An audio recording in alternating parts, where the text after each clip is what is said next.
السادسة في المدرسة عن إسرائيل. إنهم ننطقهم لأنهم هم أدونا وهيك. أنا بدي أهزمهم بالحرب، بدي أهزمهم. يعني إنهم بيعلمونا بالمدرسة إنهم إرهابيين إنهم هدول مش منيح وهدول بقتلوا قاعدين بشبابنا. عمليات الدعس، عمليات الطعن. العمليات هاي تحت الدعس والسكاكين هاي إشي بيرفع الراس لفلسطين. إذا بدك بطلع بستشفى العالم. It's like information I haven't really been exposed to. This is a lot of stuff that I only thought about and considered, but never actually saw it. So it was really an eye-opener. It's a lot to take in. They didn't tell us about that. I gotta be honest, I feel like a moron, an idiot, because I am naive. I live my own little bubble. The world is fine, the world is great, and you see something like that and you're like, holy shit. Having little kids say that, them telling them on TV shows to kill Jewish people, like, why are we allowing this? Like, why is this happening? I think most people are like me, we just don't know what's going on. I have no idea this was going on. And we are in a war right now, and I believe this is a psychological war. And yes, that is very scary, and I think that is why education is so crucial right now. If I was a child there, I would probably believe the same. Yeah, I think it's just sad that no one in power is protecting these kids from an educational perspective. It's really disheartening and disappointing that these kids aren't able to have the childhood that they need to have. I think we really need to wake up and stop being so nice and get really involved and pull the plug. أيضا الجهاد يا رب وتعز ورباء من دمها صنعت حرية. أنت يا زكريا شو حابب تصير؟ مهندس. مهندس؟ ليش بدك تصير مهندس؟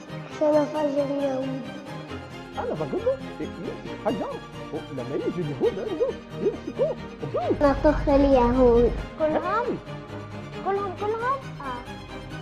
It's scary because they're young kids, but they have so much hate in their eyes. How could you be teaching kids this type of act and just these things that aren't true? It's horrible. The kids are being robbed of not only their innocence, but they're also being robbed of their natural ability just to love life in general. Getting taught from a young age to literally hate your neighbors and to hate the people that are around you. So that's really sad to watch and to see. They're children running around with guns and knives.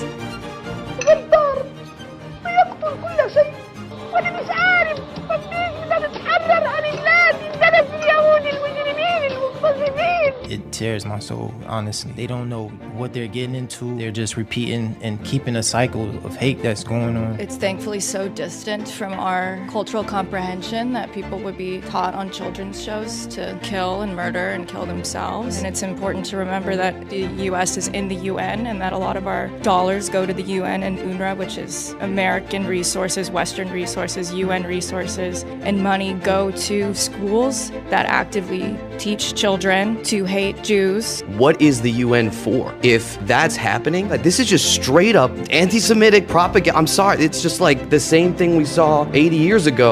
I think if more people knew, we could do something about this. This isn't right. I think watching this video really shook me because now it's real and it's scary. And I think it starts, like everyone's saying, with our children, which I feel really bad for these children in a way. They are not fully developed. They don't know right from wrong and they deserve better. It's really important that these videos are shown to everyone. What blows my mind is that anyone can watch this and have any other thoughts. Like if two of your friends are fighting and one of them put an iron dome around his house, built a house of bricks, and waited in the corner for a gun to protect him and his family, and the other dude was building vests and stuff and piloting planes, you'd be like, oh, one's on the attack and one's on the defense. I challenge anyone on the internet, in this room, in this world, to find a video of Israel or Jews with this type of energy. There's no kids programming in Israel to hate anyone. There's young, dumb 20-year-olds who think they know something. And it's the first time in history that, again, other than the Holocaust, that Jews are looking at the world going, hey, we need backup, we need help. Because it is sad to see kids saying this stuff. It's kind of sad that Jewish people have to go through what they're going through.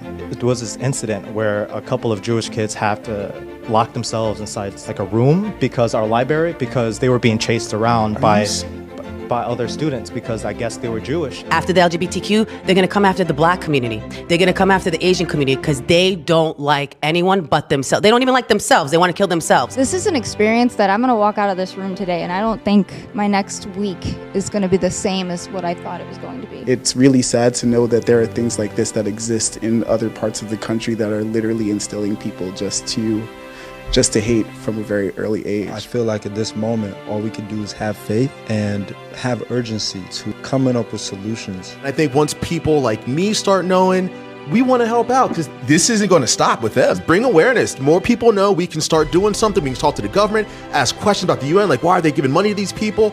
Yeah, I think this is good. I think it's a good start. That type of energy, this type of information, I do think that it will help. We need tolerance. I don't need to agree with my neighbor. That doesn't just because I don't agree with someone doesn't mean that I have to kill them, shoot them, or dedicate my life to hating them. Tolerance. As an individual, I would want to further my education. I would want to be a better advocate. I might not be able to spark a nuclear change, but enough to really open eyes, open minds, open hearts. Even for you guys, I hope that you continue this for others to experience.